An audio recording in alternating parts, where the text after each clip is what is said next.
A community in northwest WA has gathered for its traditional Anzac Day services this morning, which coincides with the town's 100th year anniversary. Reporter Mietta Adams joins us now from the War Memorial in Onslow. Mietta, what was the atmosphere like there this morning? Well, good morning. It was a very subdued but beautiful service here in Onslow this morning, which is a town around 1,300 kilometres north of Perth. Just after the dawn service, after the minute of silence, the sun rose directly through the War Memorial behind me here, and that sculpture was geographically positioned so that each Anzac Day the sun rises directly through its centre. So beautiful sight, and that was witnessed by around 300 people who gathered for this morning's commemorations, which is quite a significant number considering this town has around 800 permanent residents.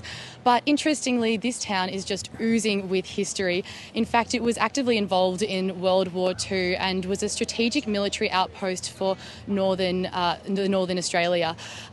It was also home and positioned for the Air Force, Army and Navy during 1942 to 1943.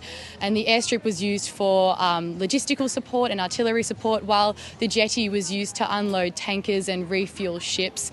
Also interestingly though, Onslow here is the southernmost town to have been bombed in World War II by the Japanese, and that occurred in May 1943, and luckily there was no damage or casualties from that, but very interesting part of this town's history. And at the moment, locals are gathering for a gunfire breakfast at the beautiful Anzac Park here on Sunrise Beach. And that isn't the end of the celebrations and commemorations this weekend, because as you mentioned, it is tomorrow, the 100th year anniversary of the town since it was proclaimed in this position. So many people gathering and travelling far and wide to come back to Onslow to not only reflect on the town's critical defence history and important, significant position in Australians' history, but also celebrate what the town has become. Thanks, Mietta. Mietta Adams reporting there from WA.